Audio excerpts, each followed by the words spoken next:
Alright, so I thought I'd wake up early this morning. It's about 6 a.m. on a Sunday and play a little bit of the new analog NT.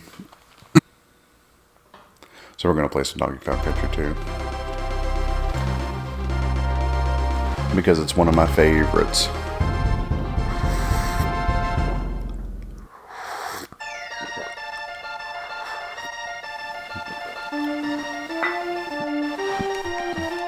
And back in the day, I didn't realize that all this stuff was pre-rendered. I thought, wow, how's Rare getting the Super Nintendo to do all of these things? Starting over.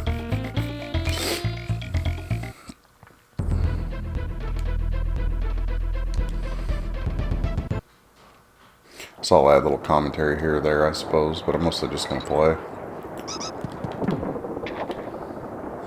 Now, of course, the original Donkey Kong Country had Diddy and Donkey Kong. So I'm Diddy Kong, basically, and then the girl with him is Dixie. And Dixie Kong's actually the best character from the original Donkey Kong trilogy games as far as her abilities go. Because she does this float thing with her hair that you'll see.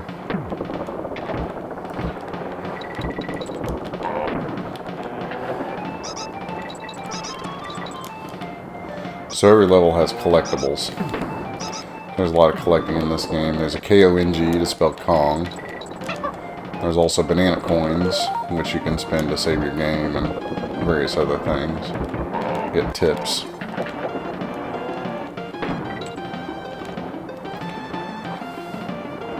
And there's all kinds of hidden stuff, which is really where the game shines. Like down here.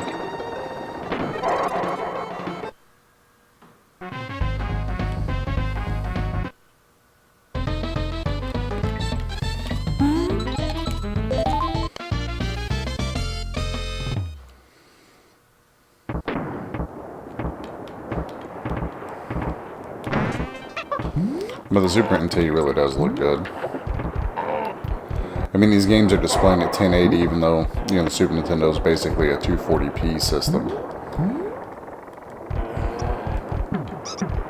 So it's got your nice square little pixel edges, and that just looks really good. And there's absolutely no noticeable lag that I can tell. I am playing with a wired controller. A lot of people are going wireless.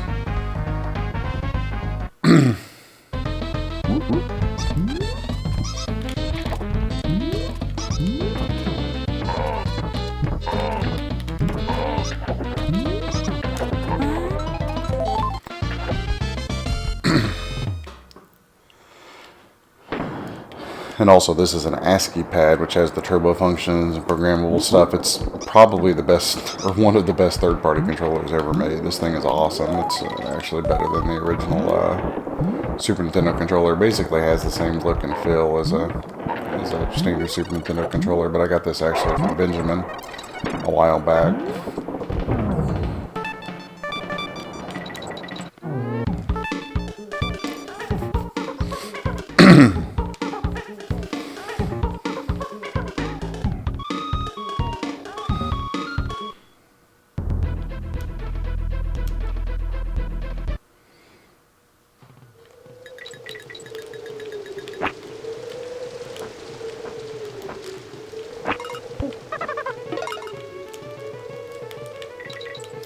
So there's Dixie Kong and her hair floating trick.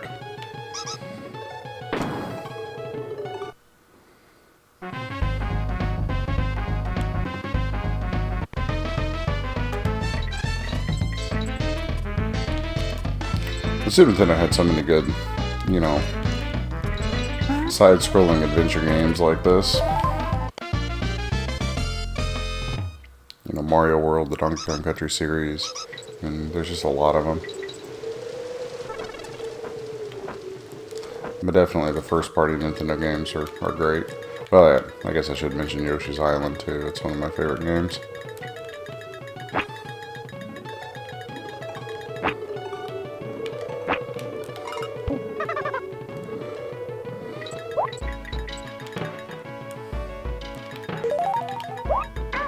Oh, didn't make it in time.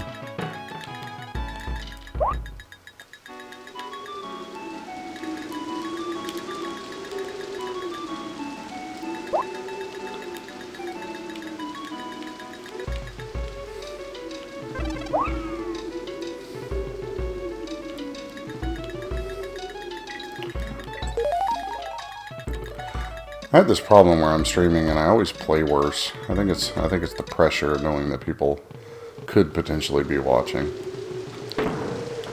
I guess technically I'm not streaming at the moment, just recording, but you get what I mean.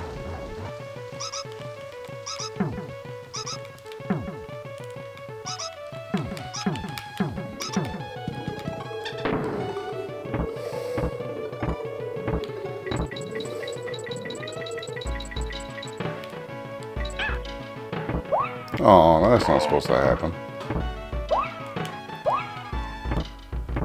I feel like I was cheated.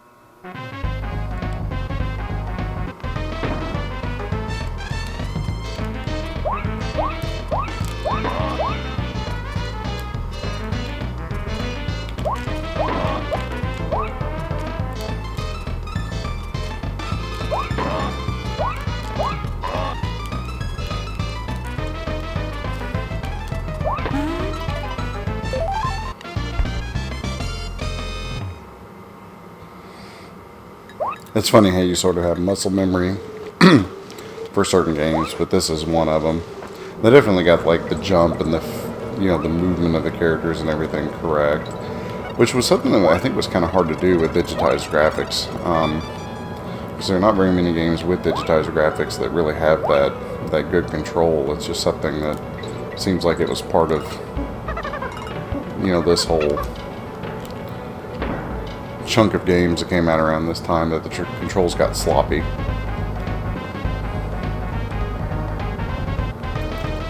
But not in Donkey Kong Country. I mean, arguably it doesn't control as well as Super Mario Brothers World. I guess just Super Mario World. There is no brothers in that title, but you get my drift. But it feels like a Mario game. I mean, it controls like a Mario game, and that's why it's so easy to pick up and play.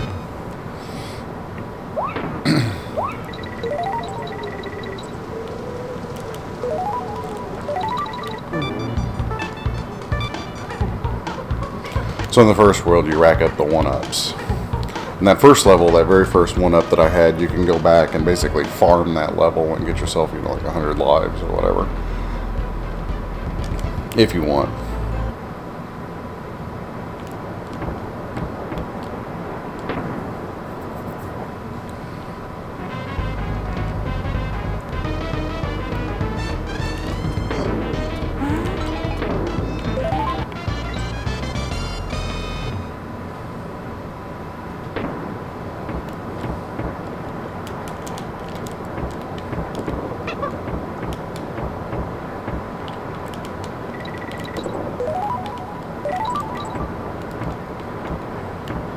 Yeah, I still remember a few things about this. I think after I get past that, I've played the first world, God knows how many times. The later levels, not as much, but this game does have a difficulty curve. The difficulty does ramp up significantly after the first couple of worlds. More so than, like Mario World.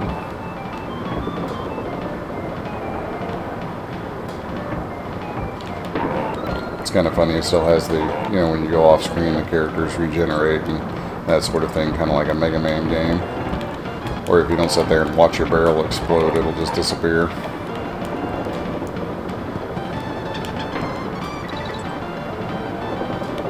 And sometimes these little treasure chests have little goodies inside of them, like so.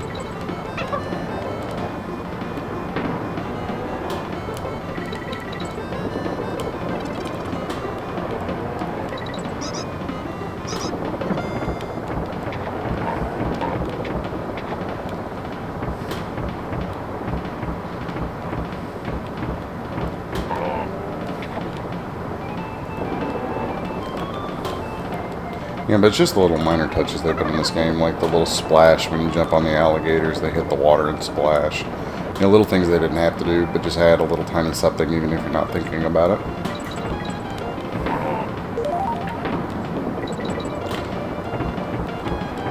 So that barrel with the little sparkles on it, that's the checkpoint. Every level has one in the center.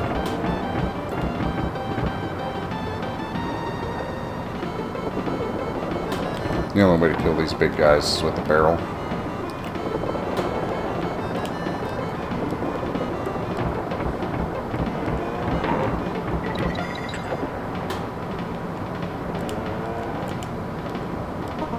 And now we're invincible.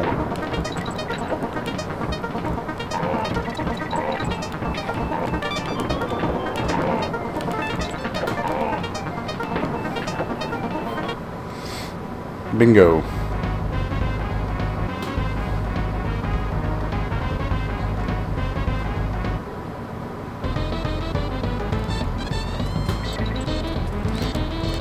It was actually a little bit of a disappointment for me on the Super Nintendo Mini that this game was not on it. Donkey Country 1 was, and I actually beat, well, I got close to beating it on my Super Nintendo Mini. Like the first day that I had it, it was the first game I played on it.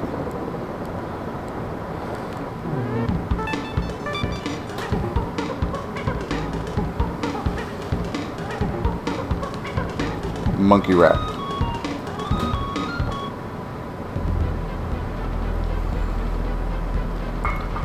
So this is Kong College, that's where you save your game, and I think you get tips and things there, from what I recall. I never was very good at using that stuff. I really like this level. The other thing too to pay attention in this game, and I'm not sure how high I've got the music turned up, I think you can hear it somewhat, but the soundtrack for this game is just awesome, as was the soundtrack for all of the Rare games, you know, from the 90s. I think David Wise did this soundtrack, if I'm not mistaken.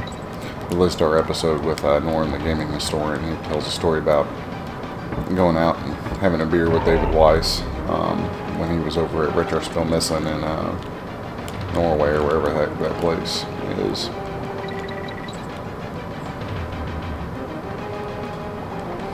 I'd actually like to go to Retro Spill Missing at some point.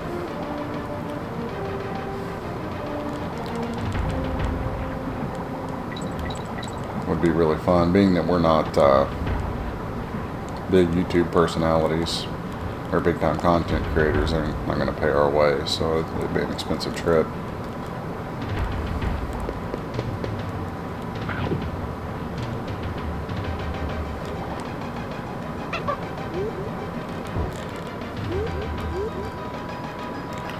Yeah, there it is. I knew there was a wall down there somewhere you could go through.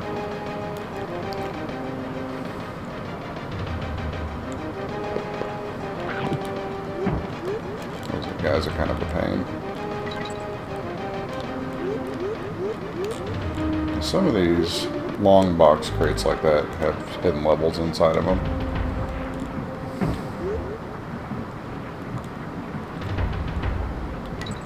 Or bonus levels, I should say.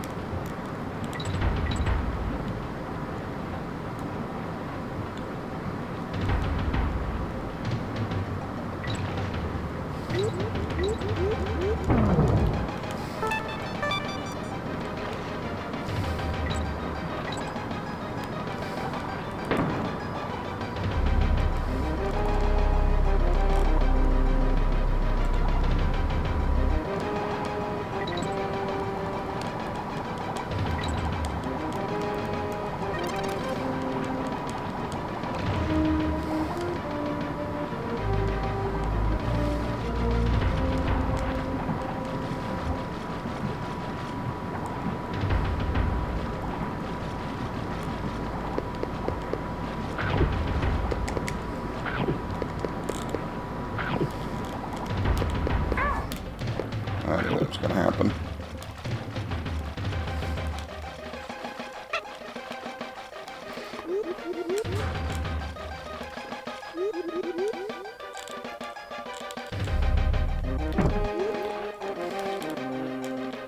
There we go. Knew there's a secret tunnel around here somewhere.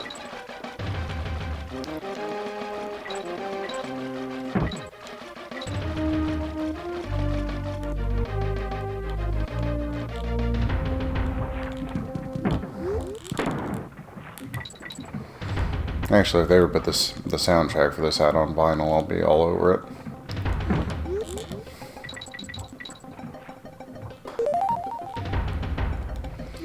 David Weiss, I think, did the GoldenEye soundtracks. He did the Battletoad soundtracks.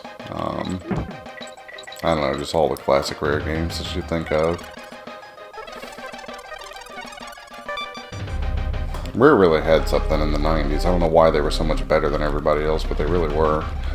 And then, for whatever reason, after they got bought out by Microsoft, I think a lot of the people left, I'm not sure, but they just hadn't been the same. It's not the same company.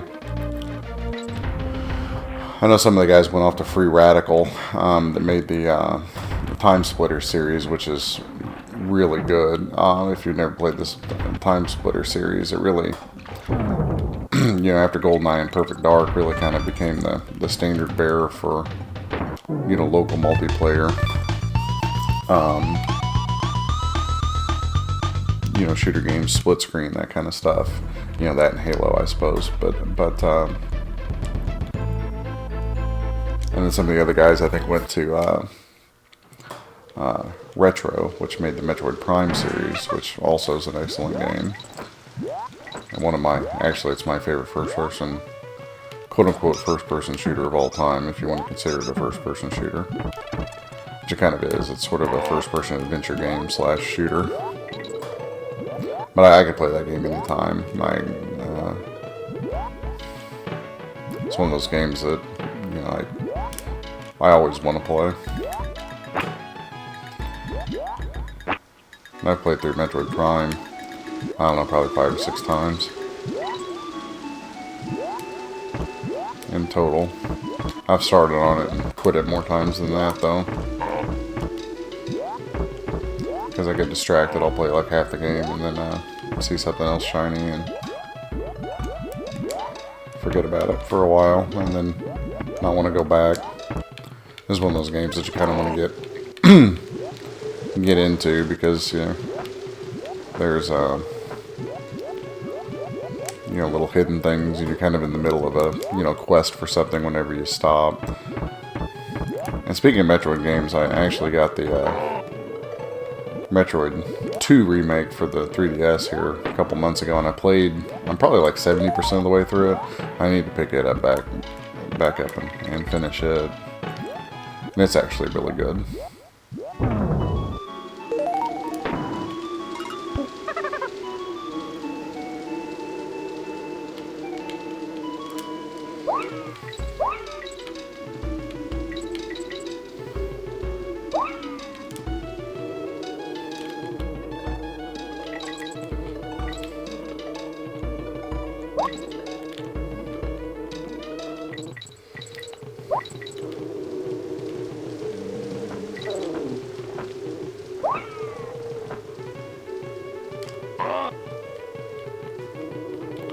I probably should have used that on that guy because he's setting over a coin.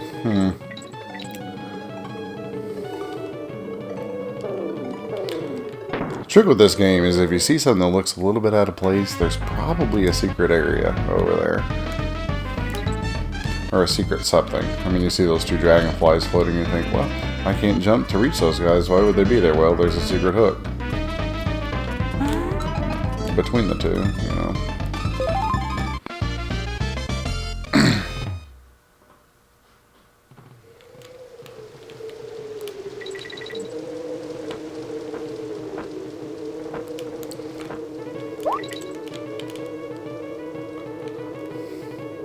So the game's real nice and fun and easy to play right now. The agony and frustration begins really after the second world, where some of these levels, you gotta play them 10 times or so to beat them.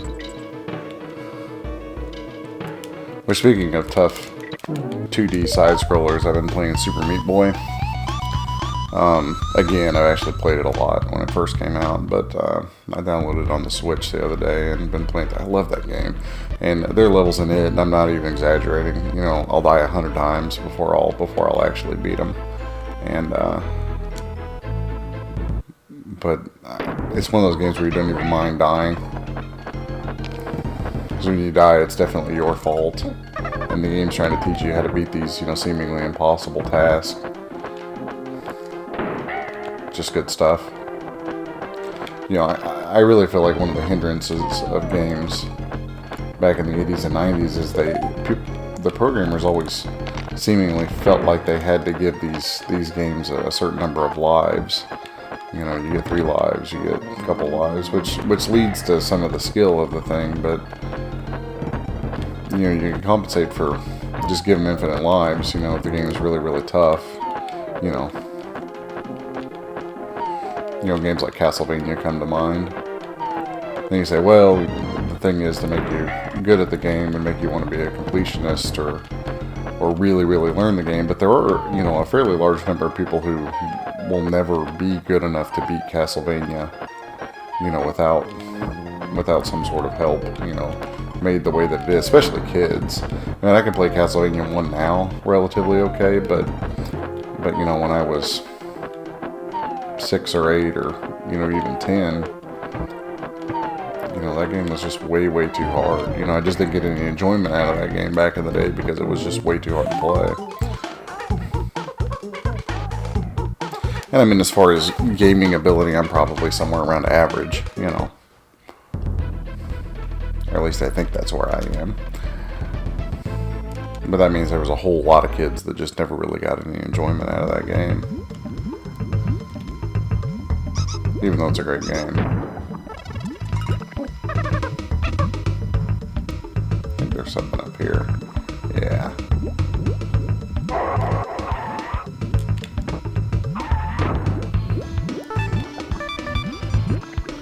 And there is.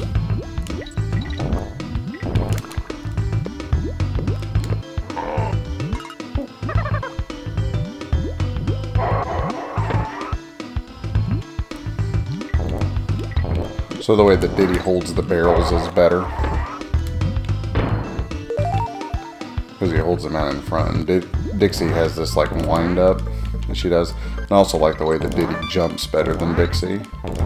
She has the float, but there's like a little bit of floatiness to her jump. Where Diddy's is very predictable and quick and concrete feeling.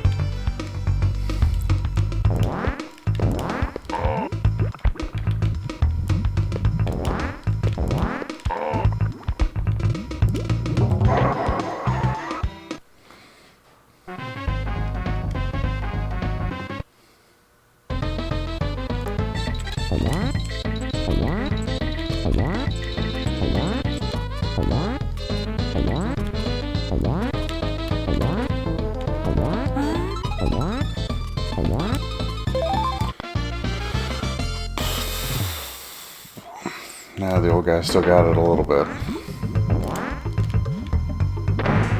And the spider guy.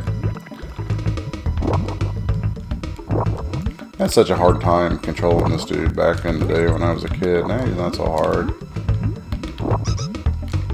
So if you hold up when you spray these little webs, they do this little up curvature. You can use them as platforms to jump over things or get stuff. And he's got this cool net that he shoots out. And I really wish they would have made a level in here, kind of like a shooter, where somehow you're flying or jumping around and using that to defeat enemies. I think that would have been a cool mechanic. And maybe they even had that idea and couldn't figure out a good way to implement it. But it seems a little underutilized. This little attack.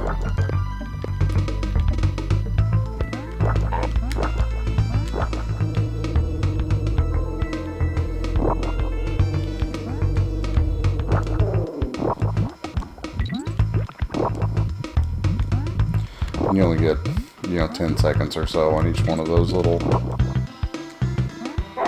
webs.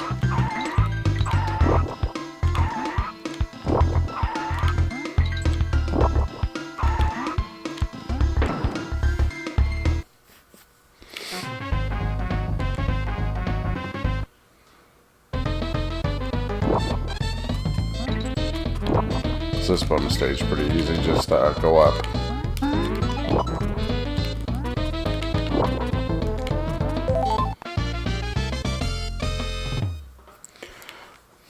But I think it's pretty cool. The spider, they gave him like little Air Jordan, you know, shoes, little sneakers for his 8 legs.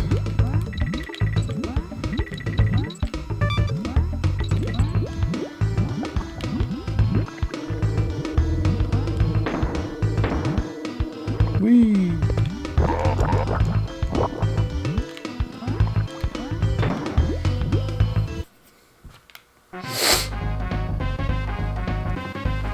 Yeah, sip of coffee.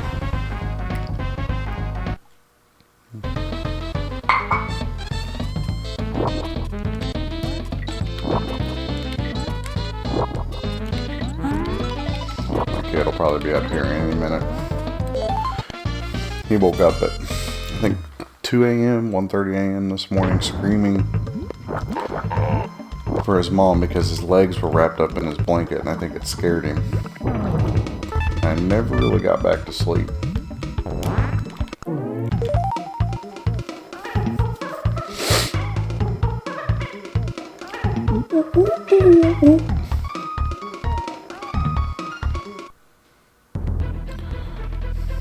Now, everybody should play Donkey Kong Country. I know not everybody has, but if you don't like Donkey Kong Country, there's something wrong with you.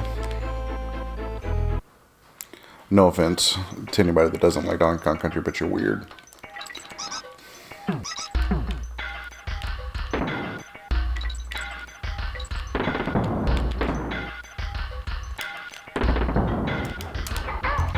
Oh, come on.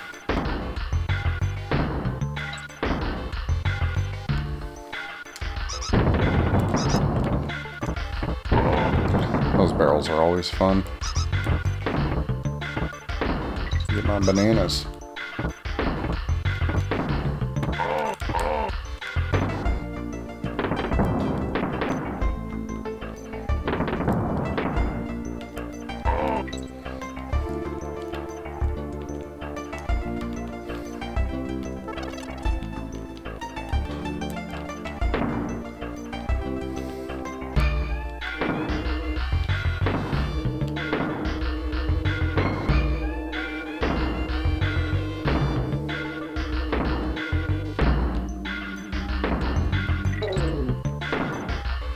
I think there's actually a bonus level by where that bee was, but I'm not going to kill myself to get to it. Maybe after I complete the game this time, I'll go back and try to get all of the hidden things. I'm trying to get the ones that are reasonably easy to get, but I'm not necessarily going for 100% right now.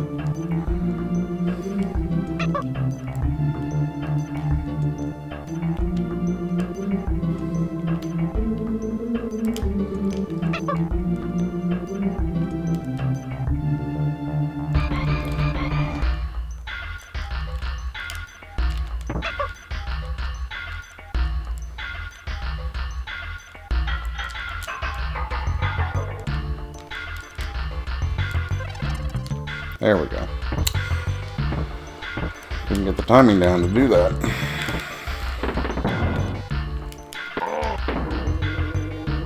Now, some of those guys are shooting barrels and some of them are shooting cannonballs.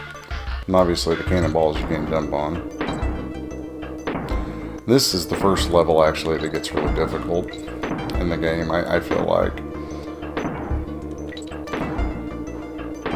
And this, timing of jumping between barrels and stuff becomes a real recurring theme in later levels in the game.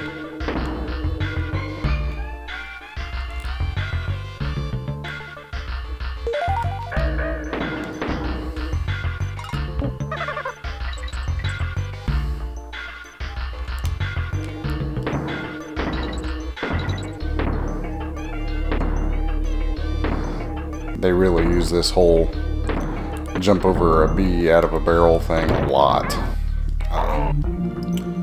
in later levels.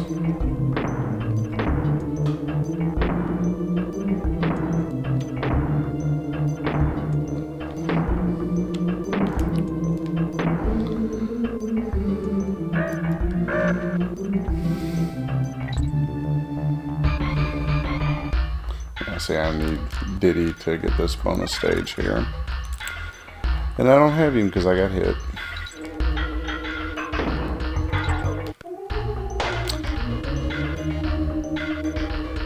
And this is where the game starts teaching. Yeah, I think that's the first time I've died though, so I'm not doing too terrible.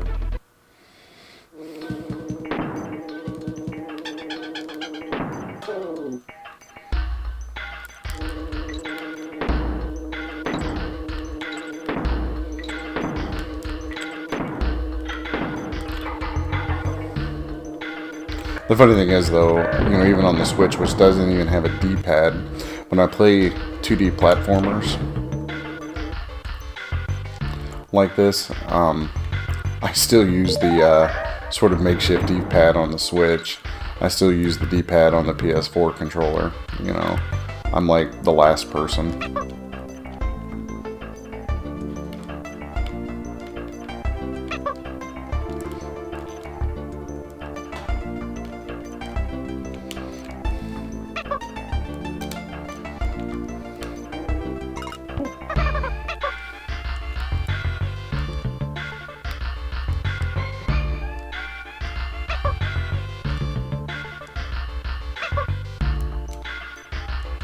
Oh, come on, she's going right through that barrel.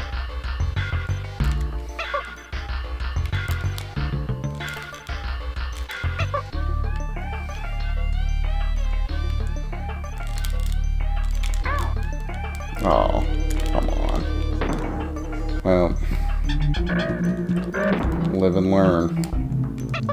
I want that bonus barrel. Oh well. I'm not gonna keep killing myself to get there.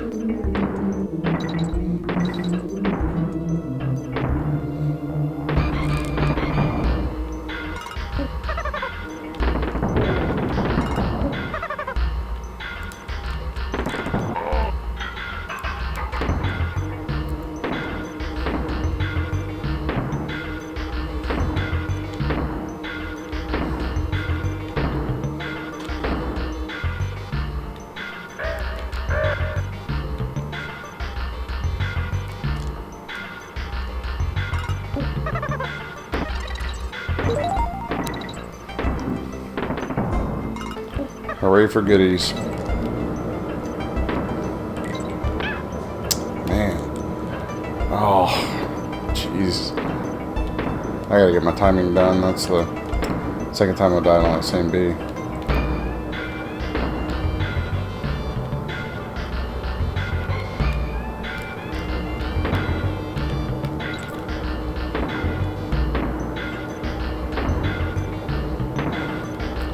And I wasn't dying when I said that it started getting hard on this level. I always have a lot of trouble in this area. I think if you just jump and go is the way to do it. I keep missing that second barrel.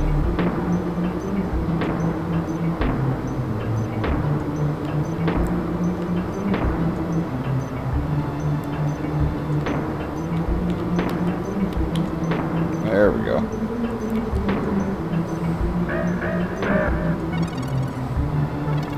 Give me my one up.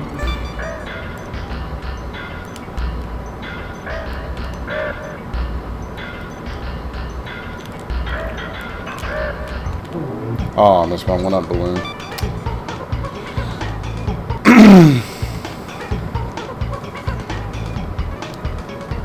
Yay.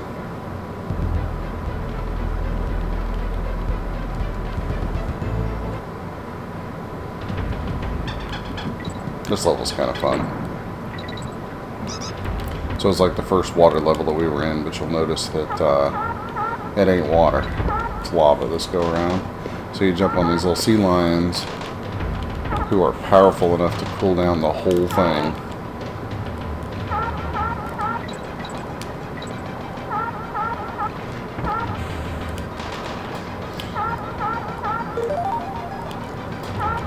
Gotta go down here and get my invisible coin. I think I actually have a strategy guide for this game around this basement someplace. I need to dig that thing out.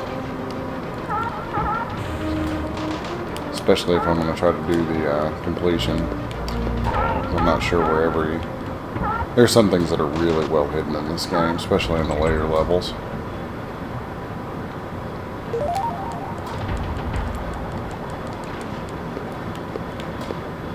I'm not sure if anybody speedruns this game or not. It would be a good game for speedrunning. I'm sure somebody does.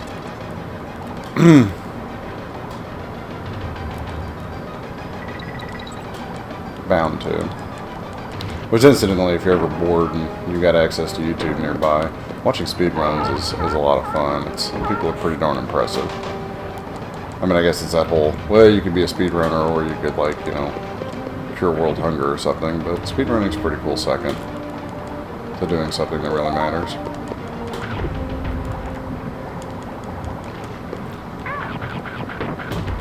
There's a big charity event every year, Summer Games Done Quick, where you can donate to charities, you know, while watching speedrunners, which is kind of a cool thing. I watched a good chunk of it last year.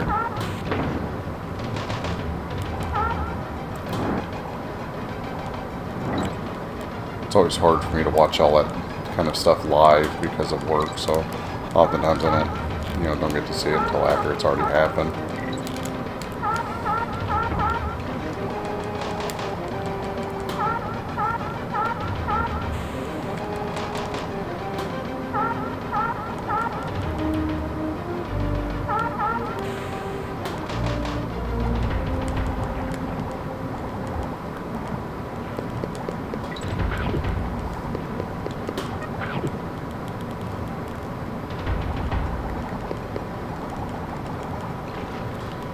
You know, obviously there was a swordfish down there that we could have gotten, but we didn't.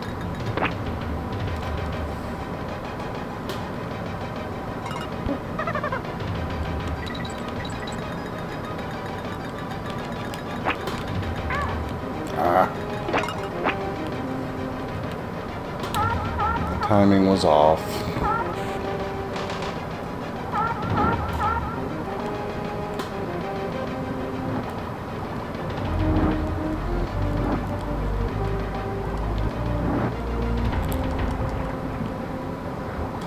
Out of the way, fishy.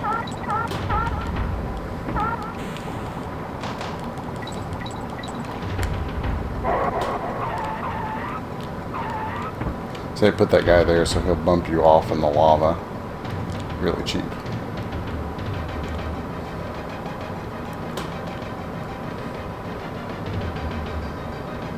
Banana coin, banana balloon. Ah, there we go. That may be the first time I've let Dixie beat a level. Well, I don't guess I let her. I killed Biddy. Alright.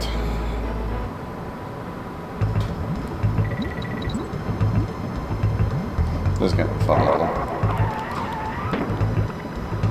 The thing that makes this game so cool is, like, each level kind of has this stupid gimmick. And then they use that gimmick, you know, for the whole level, and they base the whole level around the gimmick. Of course, this one it's these little hot air balloons.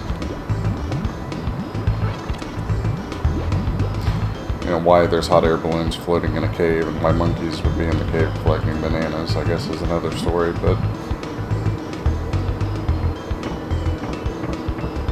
it's just kind of a cool gimmick. This guy's barrel. No, don't fall off, you doofus. So I need that to kill him. To get the rhinoceros. And all these characters have names too, and I always forget them. I think it's Ramby the rhinoceros.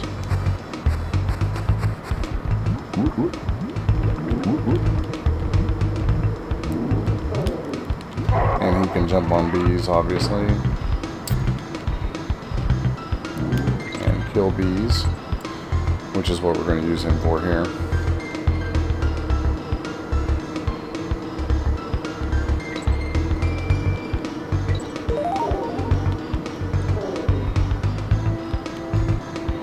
To clear our way.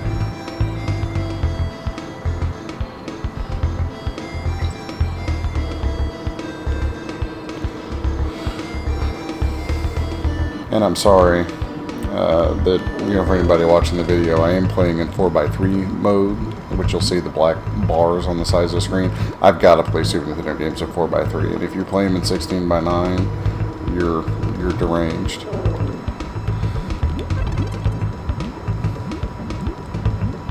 I guess that's a little bit harsh, but you're super weird. Everything all stretched out, and yeah, no thanks. I'd much rather have the black bars. The trouble that I actually have is when I'm recording on this, when I run it through the capture device, it squishes it from side to side even more so than what you're seeing on your screen there, which makes it a little bit tougher for me, and I haven't really figured out a way to compensate for that. I need to play around with the actual, screen size changes and that sort of thing on the NT to see if I can fix that. I'm sure I can, but I just got to figure that out.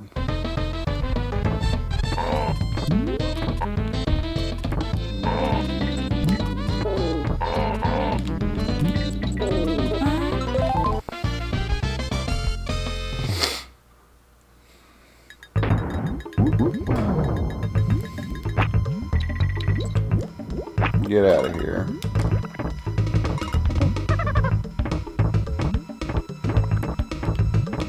There's a barrel floating down there, you see that?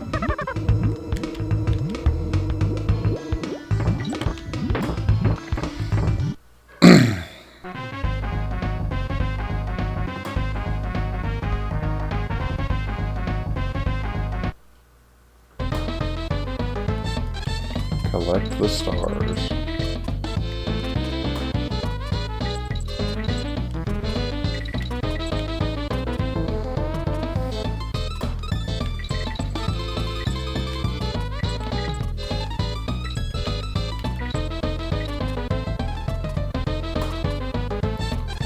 I'm running short on time now. There we go.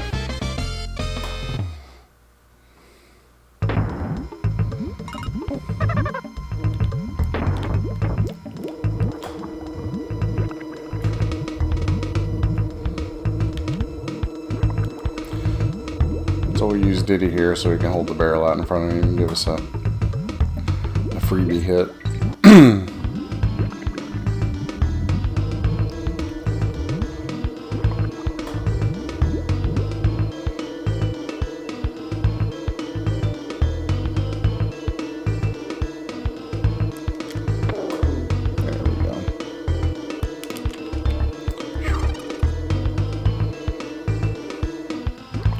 Kind of a tricky little maneuver there.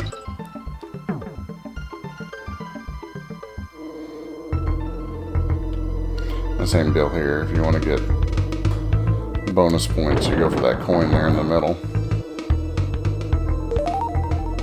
Ugh, you can just barely get over that B at the bottom.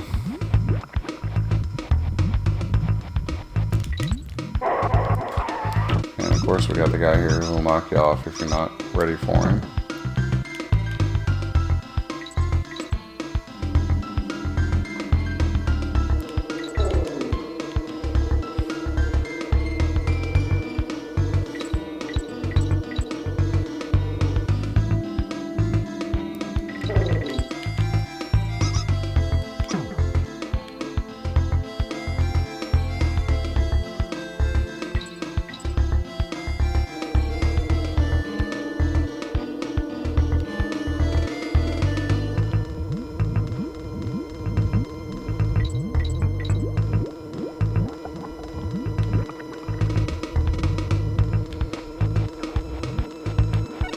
Alright, so on this one you have to let yourself float all the way down to where you're nearly dead. And then go through those and stay underneath the bees.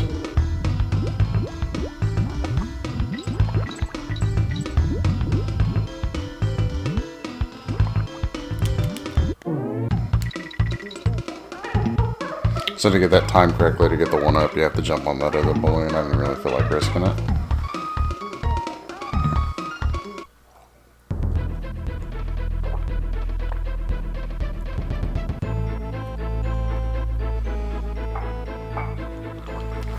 we're getting there. So this is another fairly tough level.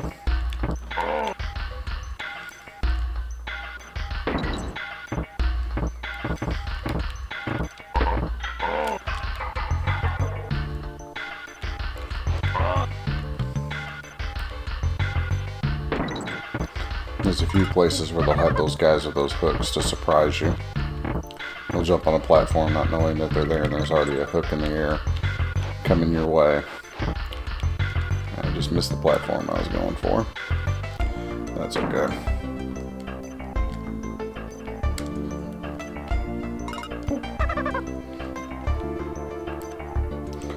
I don't think that guy's actually protecting anything.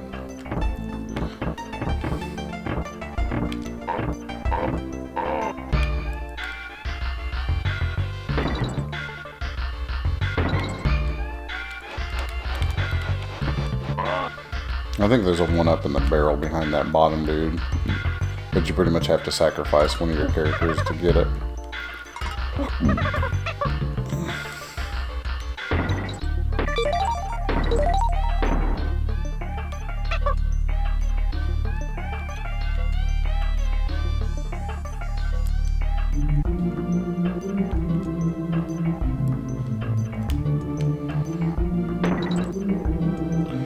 The timing of these barrels actually is pretty tough. Whoops. Case in point. So they basically shoot in 8 directions. And it's the same directions corresponding to your D-pad. And if you're not right on, if you're not really precise with the timing, you'll kill yourself pretty much every time. And most of the time they'll have some hazard that'll get you if you shoot yourself in the wrong direction.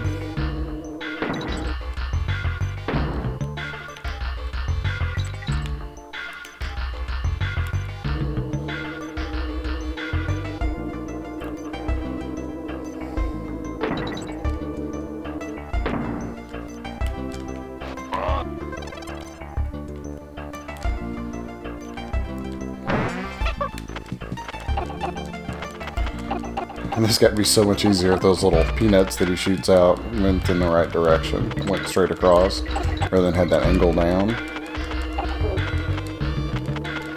So you can kill the yellow ones, but not the red ones.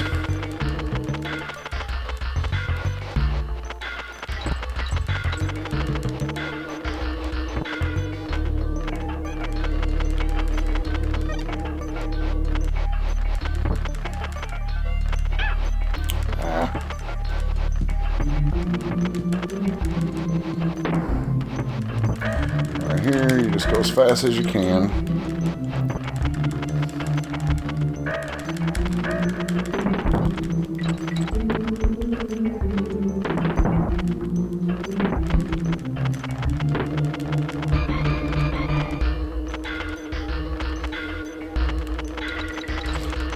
What makes this guy hard to use is you have a certain momentum that you can build up, and it takes you a second. There's a little bit of lag in that momentum.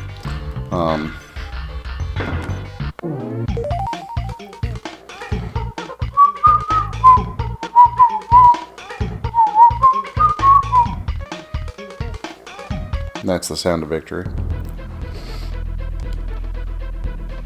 Alright, so the boss of World 2 is this little sword guy.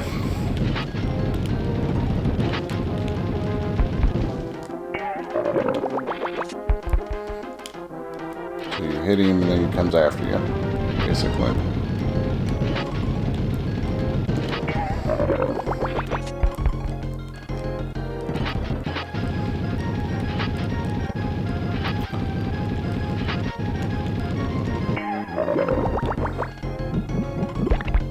Okay, that makes you think that you've killed him, but you haven't. Spoiler alert. Ah, timing was just a little off.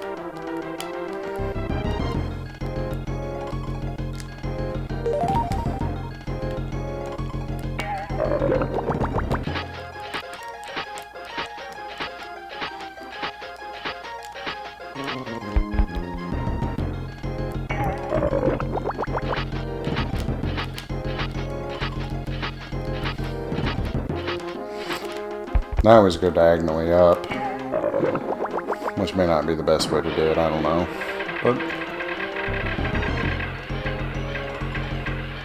And that's that. After you learn that guy's pattern, it's pretty easy, but it will kill you a few times.